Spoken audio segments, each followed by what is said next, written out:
Vamos fazer uma oração para começar, pessoal? Vamos lá. Oremos. Santo Deus, Santo Pai que estás nos céus, muito obrigado, Senhor, porque o Senhor tem nos amparado e tem estado conosco durante toda essa semana. E que o Senhor possa estar agora conosco, que nós vamos aprender algumas coisas, Pai. E o que nós aprendemos, nós possamos levar para a vida. Em nome de Jesus, amém. Amém. Opa, ficou ótimo. Ah, que bom, que bom. Agora tá bom. Bom, pessoal, hoje a gente está fazendo todas as quintas uma live de perguntas e respostas, tá? E essa live, hoje a live vão ter, podemos dizer que são 4,5 perguntas, porque são 4 perguntas, mas em uma pergunta tem 2 esclarecimentos, tá? E 2 perguntas a Thalita vai responder e 2 perguntas eu vou responder. Quem começa, tá? Primeiro eu ou você? Manda a minha aí. A sua? Então vai. Thalita, pergunta número 1. Como exercer a parentalidade pacífica, positiva e respeitosa? Parentalidade. Vamos lá, gente. Bom, essa pergunta eu acho que ela surgiu porque nós fizemos um post essa semana que falava assim: um dia seu filho cometerá um erro ou fará uma má escolha e correrá para você, ao invés de você. E neste momento, você perceberá o imenso valor da parentalidade pacífica, positiva e respeitosa. Bom, então aí mandaram aí a pergunta: como exercer essa parentalidade pacífica, positiva e respeitosa? Se você for pesquisar, o que é parentalidade? Parentalidade é o relacionamento pais e filhos. Então, se você for pesquisar aí sobre esse tema, você vai achar muito texto, muito artigo, tem muito estudioso que fala sobre isso. E cada um explana a sua ideia, o que acha que é mais válido. Eu vou falar a minha concepção, não estou falando que eu estou correta, mas durante aí os anos como mãe e também como educadora, é o que eu vejo mais viável. Eu acredito assim, que na parentalidade você tem que procurar um equilíbrio. Você não pode ser pais permissivos, mas também não pode ser pais autoritários. Então você tem que tentar buscar aí o meio termo da coisa. Porque assim, uma criança, ela precisa ter limite, regras, ela precisa respeitar, ela precisa entender que dentro da família, quem manda não é ela, quem manda são os pais. Então ela tem que entender isso. Mas em contrapartida, isso não anula o fato da criança ter que ser amada, respeitada também, não anula o ato de afeto para com a criança, de empatia também com a criança. Porque muitas vezes a gente busca a perfeição dos nossos filhos, cobra a perfeição dos nossos filhos, mas nós mesmos não somos perfeitos. E, por exemplo, assim, nós temos que exercer a empatia com os nossos filhos. Imagine você levar o seu filho numa loja de brinquedos. Você foi lá para comprar um presente para um amiguinho que vai fazer aniversário, por exemplo. E ele chega ali naquela loja, aquele universo é o paraíso para ele. É difícil para ele resistir não comprar nenhum brinquedo. Eu não estou dizendo que você tem que comprar, mas eu estou dizendo que você tem que se colocar no lugar dele. O que eu uso, a dica, é antes de ir, já falo o beabá. Ó, a gente vai lá, só que eu não vou comprar nada para você hoje, porque hoje não dá para comprar para você, nós vamos comprar para o seu amiguinho. Talvez em outra oportunidade a gente volta lá e compra para você. Chegando lá na loja, pode ser que a criança se comporte super bem, ou pode ser que a criança comece a fazer birra, né? Comece a ter uma atitude que você não estava esperando. Então, assim, qual que é a sua postura? Se você falou que você não ia comprar, você tem que manter a sua palavra e não comprar. Por mais que ele faça birra, criança muitas vezes testa a gente.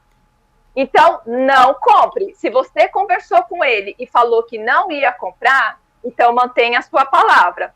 No momento de birra que ele está fazendo, o que você tem que fazer? Gritar, espernear, bater na criança na frente de todo mundo? Lógico que não. Você é o adulto, você tem que ser a parte madura. Você vai respirar, vai esperar ele se acalmar, vai abaixar e ficar na altura da criança, olhando no olho dele e vai falar: eu te expliquei que hoje nós não vamos comprar.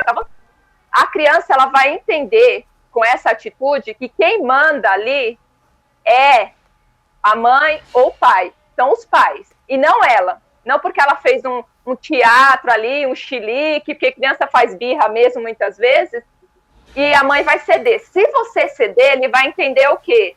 É só eu fazer uma birra quando eu querer alguma coisa que ela vai me dar. Então, só que você também não pode agredir, nem verbalmente, nem fisicamente, essa criança, o seu filho, claro. Você vai fazer o quê?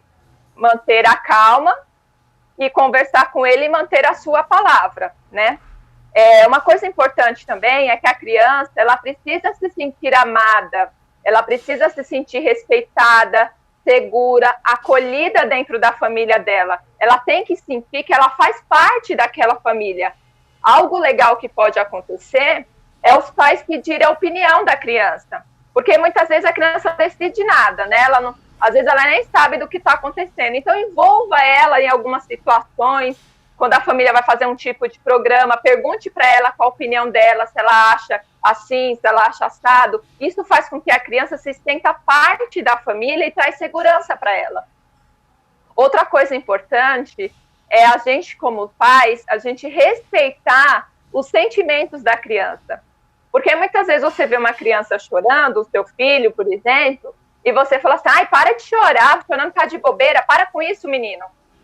Mas aquilo não é bobeira para ele. É bobeira para você, mas para ele não é bobeira. Então, quando a gente tem esse tipo de atitude, a gente está desrespeitando o sentimento, falando: seu sentimento de tristeza, de raiva, de frustração não tem importância para mim, para com isso. Não, a gente tem que tentar respeitar esses sentimentos dele. Sentar, conversar: filho, eu estou percebendo que você está triste, o que está acontecendo? Por que você está triste? Por que você está com raiva? O que aconteceu? E isso vai trazer para a criança o quê? O sentimento que ela pode conversar com os pais, que ela pode desabafar. E quando ela cometer algo errado, como fala no post, ela não vai querer fugir dos pais, mas ela vai querer correr para os pais. Outra coisa importante é que nós, como pais, muitas vezes, a gente tenta privar os nossos filhos dos sentimentos ruins. A gente ama tanto que a gente não quer ver ele sofrer, a gente não quer ver ele triste, a gente não quer ver ele frustrado, a gente não quer ver ele com raiva. Então, tudo que a gente pode fazer para evitar esses sentimentos na criança, a gente faz. E isso é um erro. Sabe por quê? Porque a criança, ela precisa ter a sua inteligência emocional desenvolvida. Porque senão, quando ele chegar na fase adulta, vai ser um adulto que não sabe receber não, que não sabe lidar com sentimentos negativos, que não sabe lidar com a frustração. E a gente sabe que o mundo dos adultos é cheio disso. Então, a gente tem que, o quê? Trabalhar isso com as crianças desde pequenos, para que eles tenham, o quê? Uma inteligência emocional trabalhada, para quando chegar lá na fase adulta, eles saibam lidar com as diversas situações que possam vir. E estudiosos falam que crianças que têm a inteligência emocional trabalhado desde cedo, quando chegam lá na fase adulta, o índice de suicídio dessas pessoas é mínimo. Por quê? Porque eles sabem lidar com os problemas, com as frustrações, com os nãos que a vida dá, né? Então, isso é muito importante. Então, o ideal é você ter um diálogo com seu filho olho no olho, né? E no momento propício também. Não adianta em um momento de discussão, por exemplo, se seu filho é um adolescente, e vocês ali tiveram um atrito, e ele sai xingando, batendo porta, não adianta você ir atrás deles, gritando mais alto para mostrar que você que manda ali, não vai adiantar. Isso não vai adiantar, você tem que deixar, isso não quer dizer que você está sendo permissiva ou está sendo abaixo dele, não, nada disso. Pelo contrário, você está sendo maduro para aguardar o momento propício para ensinar para o seu filho. Porque naquele momento de raiva, de discussão, ninguém absorve nada.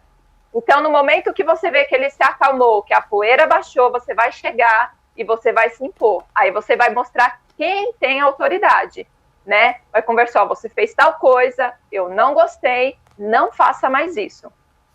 Então, é assim que a gente vai impondo a nossa autoridade de pai. Não é com grito, não é com berro, não é colocando a mão na cara de ninguém.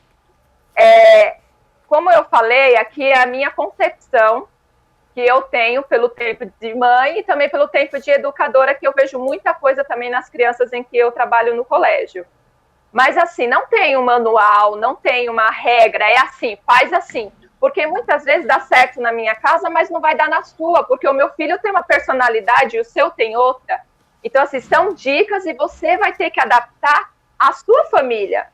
Isso deu certo na minha família, isso já não deu muito certo, não. Então, você vai vendo aí, vai adaptando para você conseguir essa parentalidade pacífica, positiva e também respeitosa.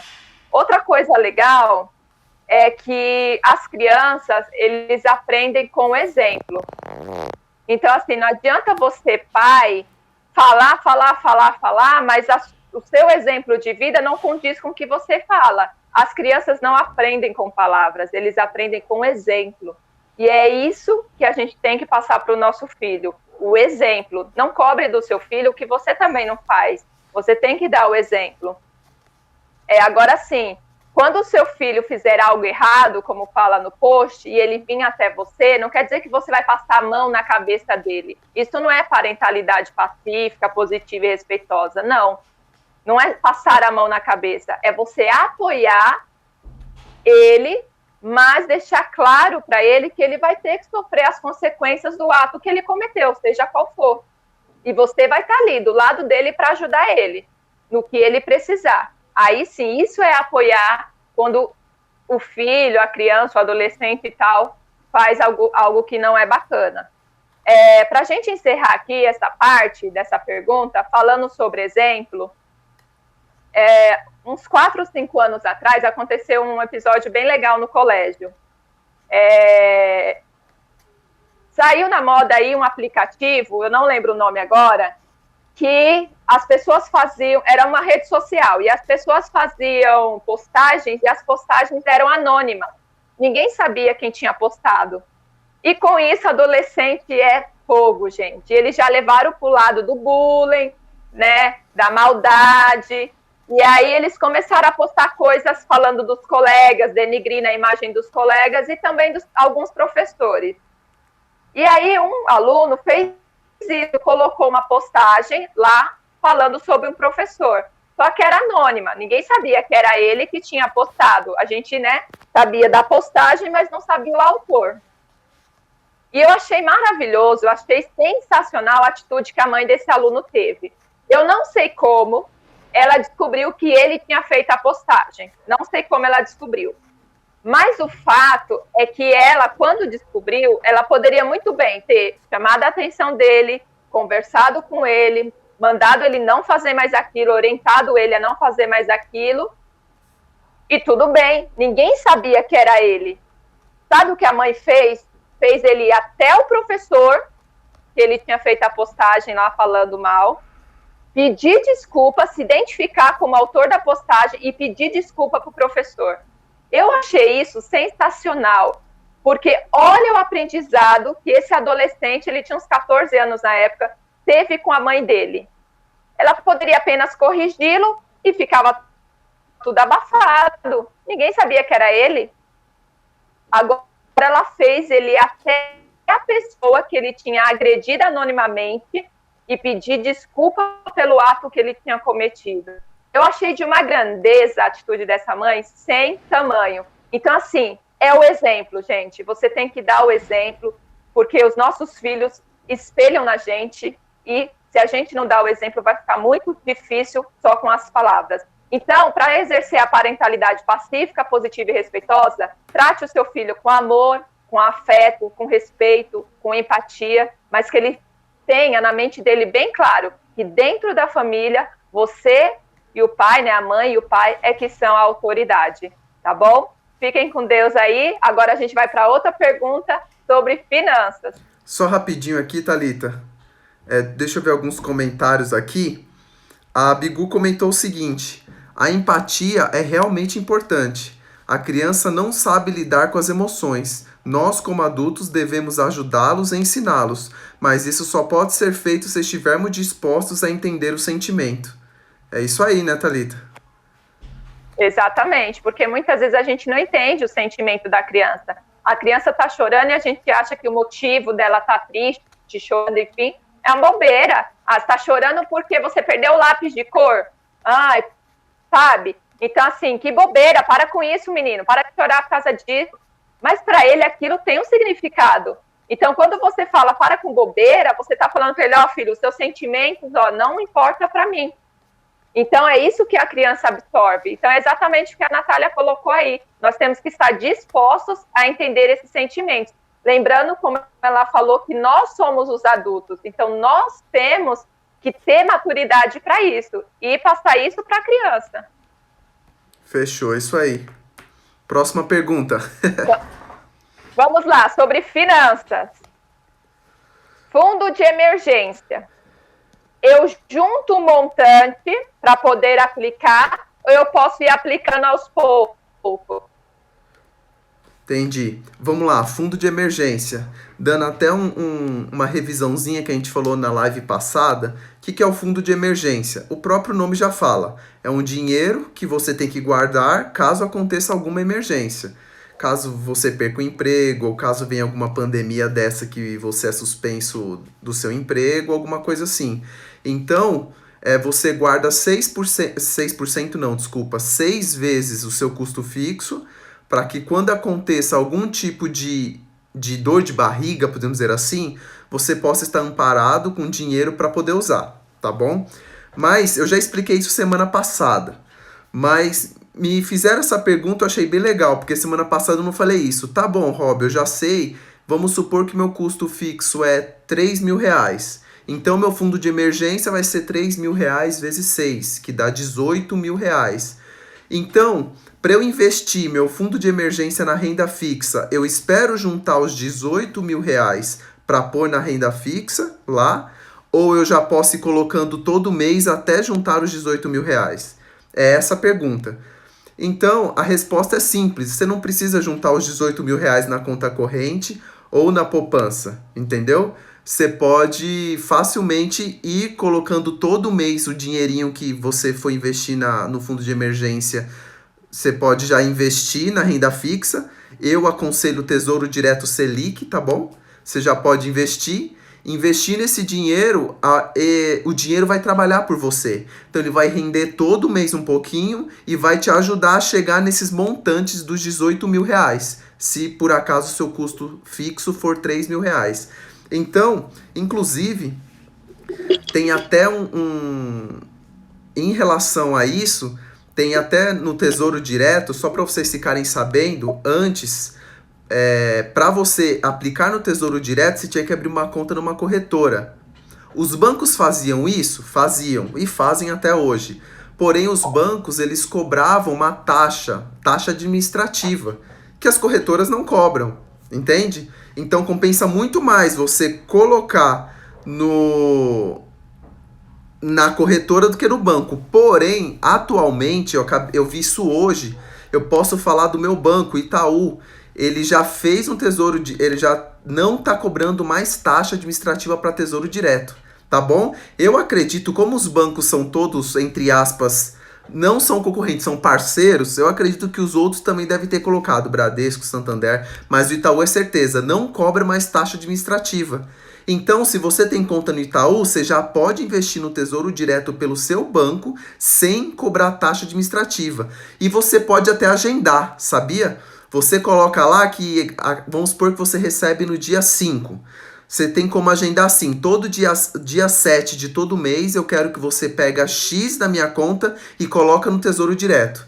O Itaú ou os outros bancos também já faz isso automático, tá? Então só para vocês ficarem sabendo aí, respondendo a pergunta, o fundo de emergência você não precisa juntar todo o fundo para investir. Não, você pode já colocando um monte por monte lá, vamos supor que você, para juntar esses 18 mil do exemplo, vai colocar 1.000 por mês. Vamos supor, esses 1.000 que você vai colocar por mês, você já pode ir investindo desde já, entendeu? Porque esse dinheiro vai trabalhar para você e você vai chegar nos 18 mil muito mais rápido do que os 18 meses que seria se você não colocasse. A Bigu comentou um negócio aqui, deixa eu ver aqui. Rob, não sei se você falou na live passada, mas acho legal explicar a diferença entre custo fixo e custo variável.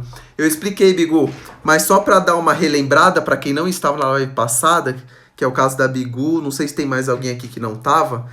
Renda fixa, todo investimento, ele tem o seguinte, é totalmente proporcional. Quanto maior o risco, maior o retorno. Quanto menor o risco, menor o retorno. Não existe mágica no mundo dos investimentos. Não existe mágica. No dia que você achar um investimento que é baixo risco e alto retorno, me fala que eu vou correndo. Não existe.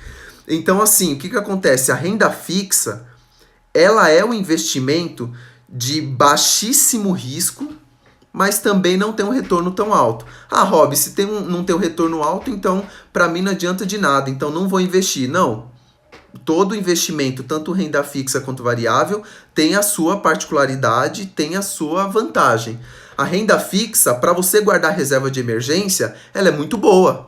Por quê? Você não vai colocar a sua reserva de emergência numa renda variável ou uma renda que tem alto risco, porque é uma reserva de emergência. Vai que você perde esse dinheiro. Vai que quando você perde é quando acontece a emergência. Então a reserva de emergência é para ser colocada uma renda fixa, que é um investimento de baixo risco, não tem um alto retorno, mas é um retorno que é acima da inflação, então seu dinheiro não vai perder valor no tempo, tá?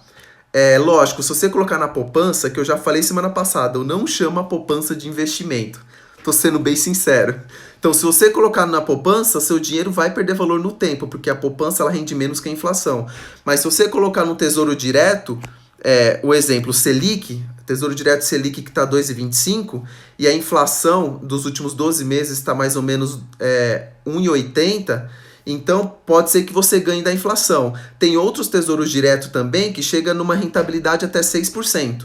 Mas no caso do fundo de emergência, você tem que colocar em uma renda fixa que tenha alta liquidez. Rob, o que é alta liquidez? Alta liquidez é um investimento que você pode tirar o dinheiro a qualquer momento. É isso. Em poucas palavras, é isso.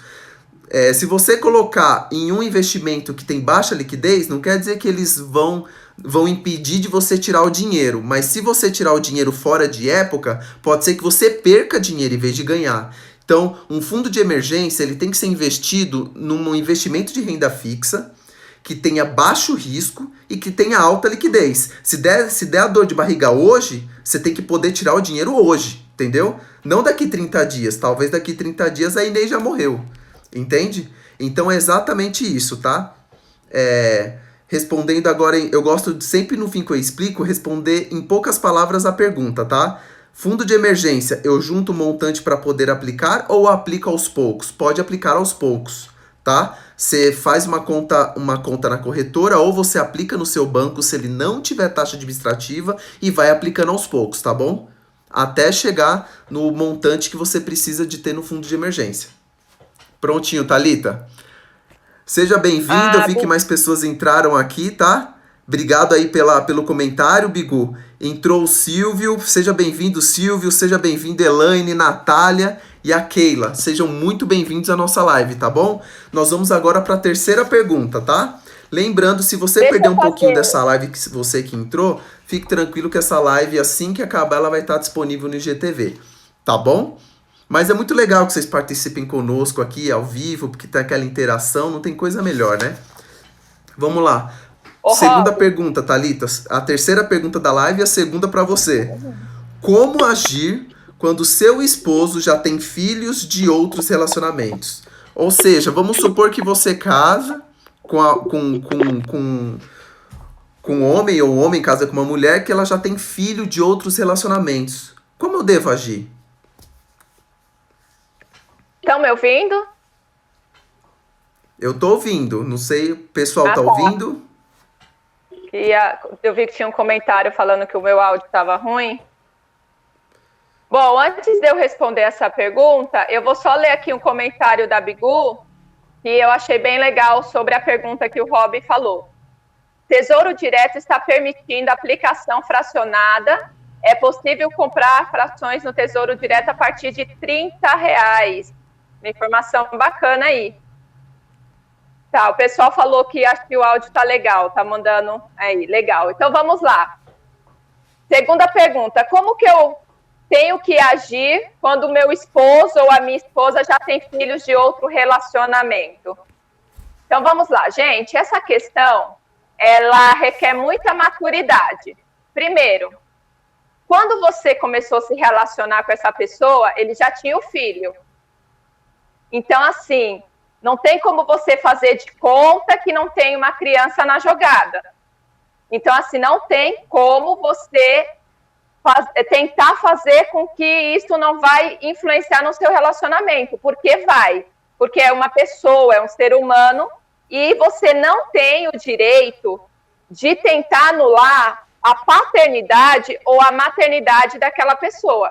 Ele vai continuar sendo pai daquela criança ou continuar sendo mãe daquela criança e agindo como tal, assumindo as suas responsabilidades e tudo, né? Responsabilidades afetivas, responsabilidades financeiras, em todos os aspectos. Então, assim, o contato também com a ex ou o ex, né, que é a mãe ou o pai da criança, também vai ocorrer em alguns momentos. Então, você tem que estar bem ciente disso. Não tem como desvincular 100%, porque eles têm um assunto em comum, que é a criança, que é um assunto importante para o pai ou para a mãe.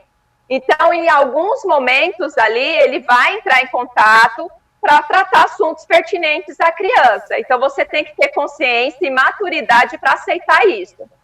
Então, assim, a melhor coisa a fazer é aceita que dói menos. Porque se você tentar lutar contra isso, sabe o que vai acontecer? Isso vai interferir no seu relacionamento. Vai acabar prejudicando o seu relacionamento. A criança muitas vezes não tem culpa, ela não tem culpa, muitas vezes ela não faz nada para atrapalhar o seu relacionamento, mas o fato de você não saber lidar com essa situação e não aceitar, atrapalha no seu relacionamento. Então, aceita que dói menos. Agora, o que você pode fazer aí para ajudar nessa relação? Primeiro, tenta envolver a criança na família de vocês, na nova família. Porque eu já vi muitas crianças falando assim, muitos alunos meus, hoje eu vou para a casa da minha mãe, hoje eu vou para a casa do meu pai. E onde é a casa dele? Ele tem a casa da mãe e a casa do pai, mas ele não tem o seu aconchego. A criança fica no meio, muitas vezes, os pais se separam, o pai faz uma família, a mãe também faz outra família, e a criança fica no meio, como se fosse um excluído, não pertence nem a uma família e nem a outra família, e ele fica ali naquele meio excluído. E isso, muitas vezes, leva a criança a ter atitudes, ter comportamentos só para chamar atenção, porque ele está ali, ó, no meio, ó, eu existo, eu estou aqui também, tentando chamar a atenção do pai e da mãe que estão nas suas respectivas ali famílias e muitas vezes não dá atenção para aquela criança. Então a gente tem que tomar cuidado com isso. Então inclua essa criança na sua família, né, que ela possa se sentir aconchegada, que ela possa se sentir amada, querida, quista ali. Porque, assim, o que vai acontecer? Se ela se sentir assim, as coisas vão começar a fluir. Para mim, eu acho que, se for no caso, o marido que tem filho, a mãe tem que se colocar como uma mãe daquela criança também. Não que ela vai substituir a mãe da criança, não. Mas cuidar da criança como uma mãe, dar amor, dar carinho, como se fosse um filho dela. Se for ao contrário, né, o filho da mulher, o pai, né, o marido, no caso, tem que agir da mesma forma. Porque senão, gente, não dá certo. Isso acaba trazendo muito atrito no relacionamento. Imagina, você vai gostar, se você tem um filho e o seu esposo ou a sua esposa distrata o seu filho? Ele é seu filho, você ama o seu filho. Você não quer ver ninguém tratando ele mal. Por mais que você vá engolindo muitas vezes, né, para não evitar briga, mas vai ter uma hora que você não vai aguentar. Você vai acabar falando, vai ter um atrito aí no relacionamento. E mais uma vez, nós adultos que temos que ser a parte madura. Quando a criança tem o primeiro contato com uma nova namorada, um novo namorado do pai, o que ele pensa? Tá roubando meu pai de mim, eu vou perder o meu pai ou a minha mãe. Então você tem que ser maduro para mostrar para aquela criança que você não quer tirar o pai ou a mãe dela, mas você vai ali agregar a nova família e vocês vão formar uma nova família. Então é importante, a criança ela precisa sentir confiança, sentir afeto, amor. Para isso, você tem que proporcionar isso para ela, sendo gentil. Você pode promover situações para vocês trocarem experiências de relacionamento. Você sabe que ele gosta, ou que ela gosta, a criança gosta de uma coisa, faça aquilo, um prato que ele gosta, ou um local que gosta de ir, e vocês vão criando um relacionamento de amizade e de respeito.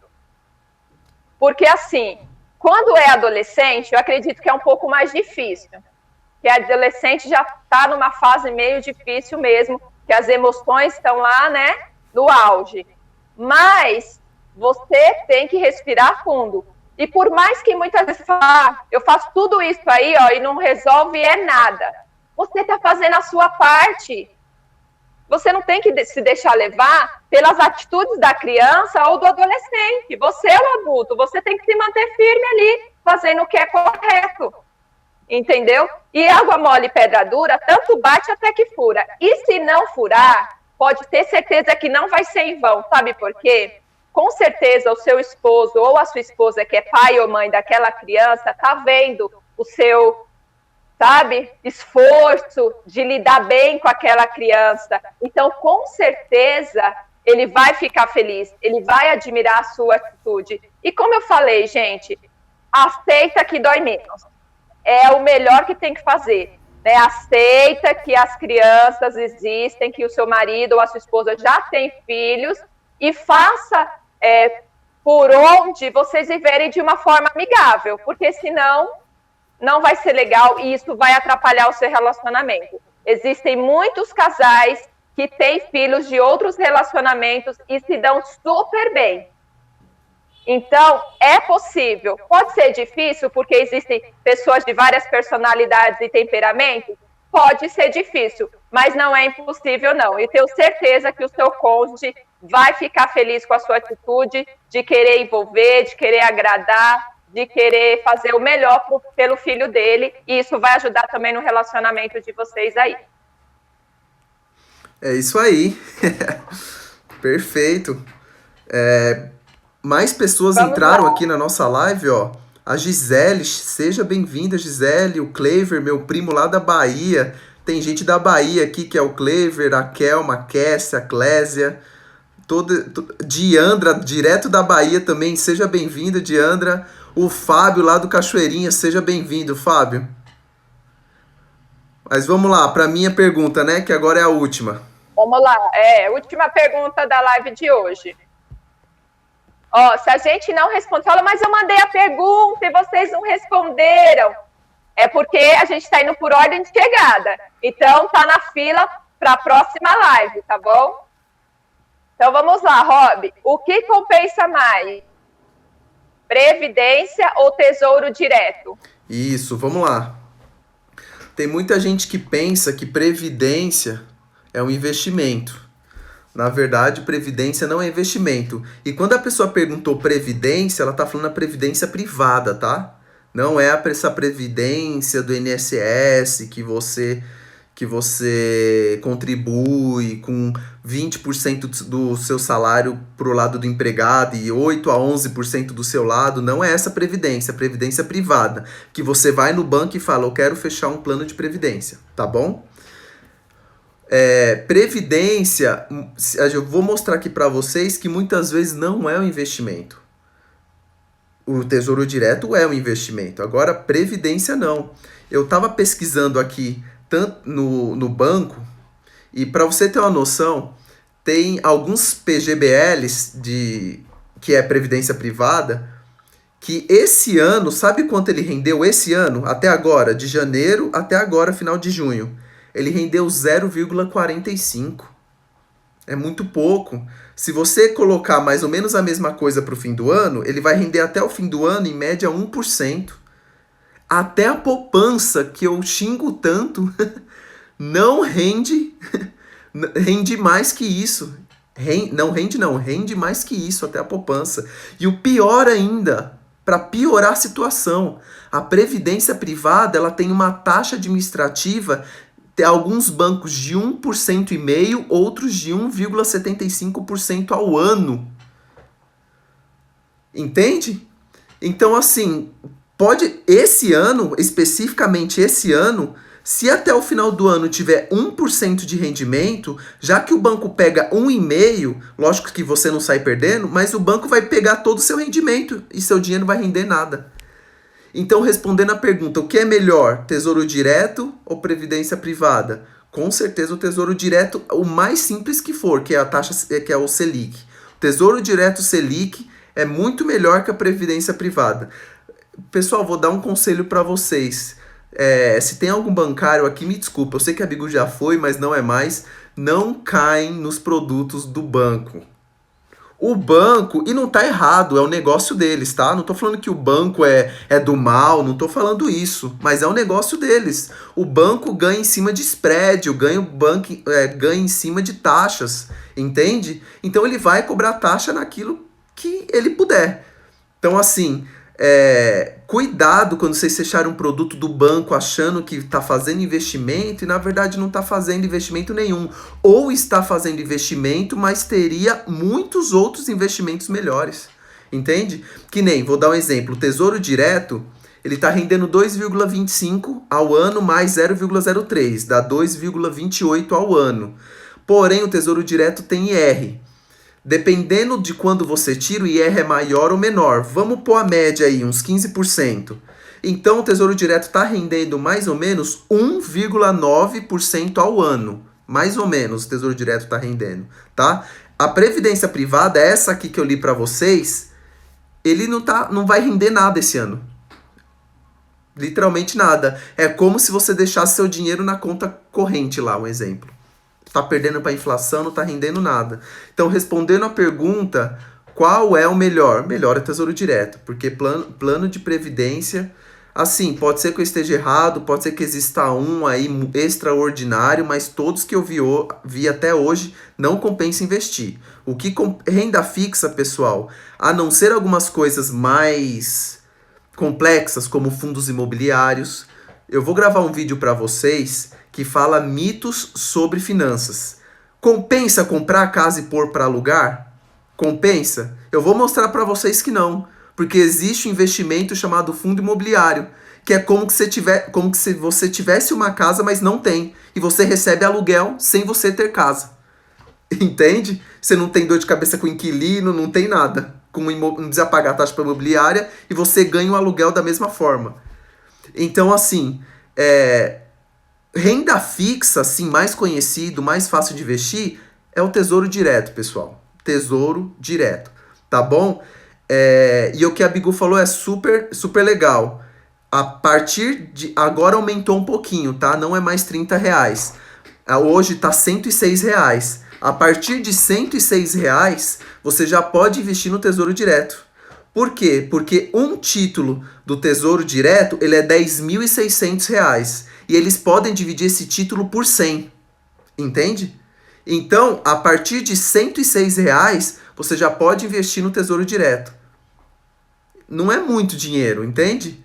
Então, assim, invista seu dinheirinho lá. não tem problema nenhum, é garantido pelo Fundo Garantidor de Crédito, 250 mil é garantido para você, não vai ter nenhum Collor que vai tomar seu dinheiro, nenhum governo, pode ficar tranquilo, tá bom? É muito mais fácil, pensa bem, um banco falir do que o país falir, é muito mais fácil. Então, o Tesouro Direto é o investimento mais seguro que tem, e dos que tem alta liquidez, é o investimento que tem maior retorno, tá bom?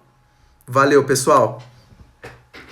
A Bigu, ela deu uma participação aqui também, ela falou assim: Rob, muitas empresas oferecem previdência com coparticipação.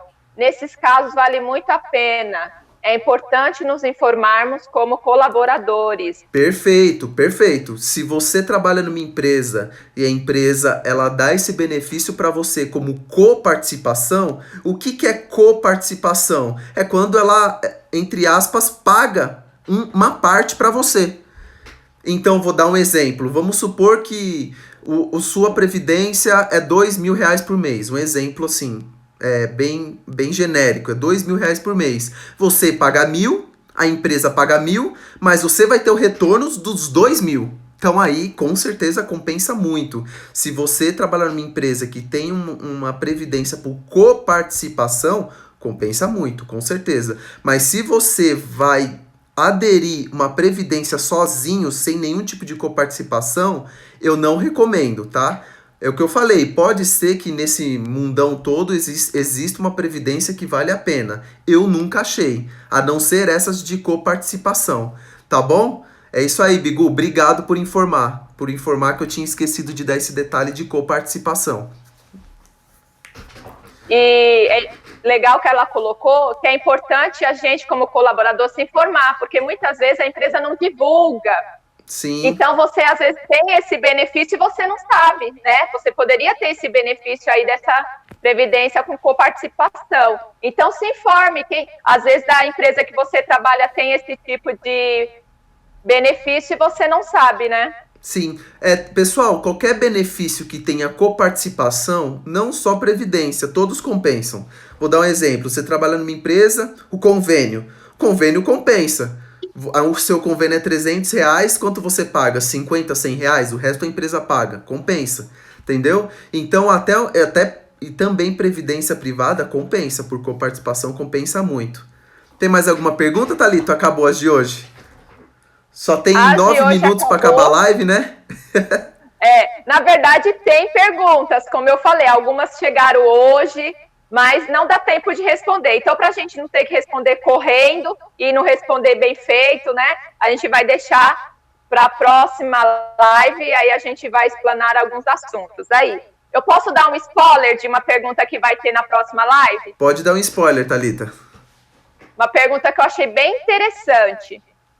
Eu não lembro exatamente as palavras que a pessoa mandou, mas a pergunta é assim: como ajudar uma criança que tem uma família desestruturada?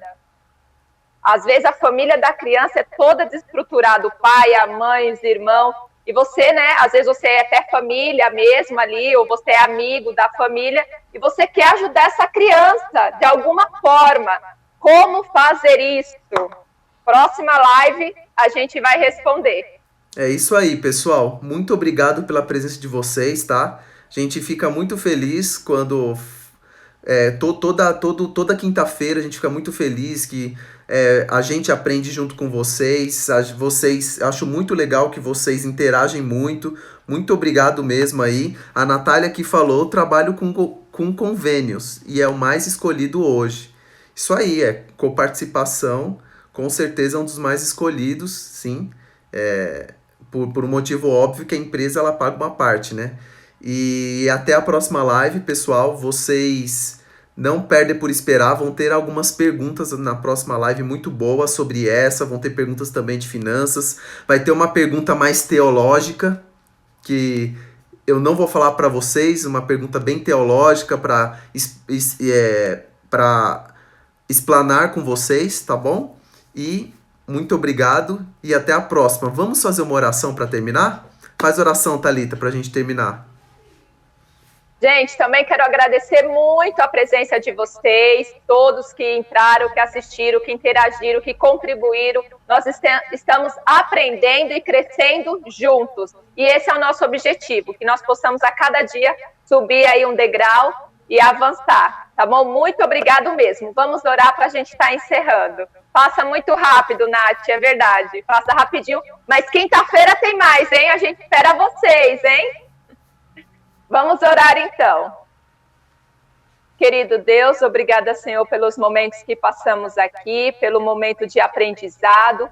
Que o Senhor possa nos ajudar, Pai, a colocar tudo isso em prática. Muitas coisas não são fáceis, mas em Ti nós sabemos que somos mais do que vencedores.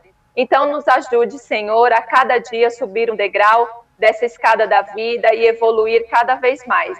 Obrigada por todas as bênçãos, abençoe cada um que entrou, que participou, abençoe cada família representada, derrame bênçãos sobre essas famílias, meu Pai. Obrigada por tudo, fique conosco em nome de Jesus, amém. Amém. Pessoal, se vocês estão gostando do nosso projeto, desse projeto UP e tudo mais, eu peço que vocês compartilhem, tá bom? Falem para as pessoas, falem para elas nos seguir nas nossas redes sociais, porque o nosso intuito é fazer o bem para as famílias, para que as famílias possam realizar os seus sonhos. Então, quanto mais famílias ficarem sabendo desse projeto, melhor, tá bom? Muito obrigado pela presença de vocês e até a próxima. Tchau, tchau. Tchau, gente. Obrigada. Tchau. Tchau, tchau.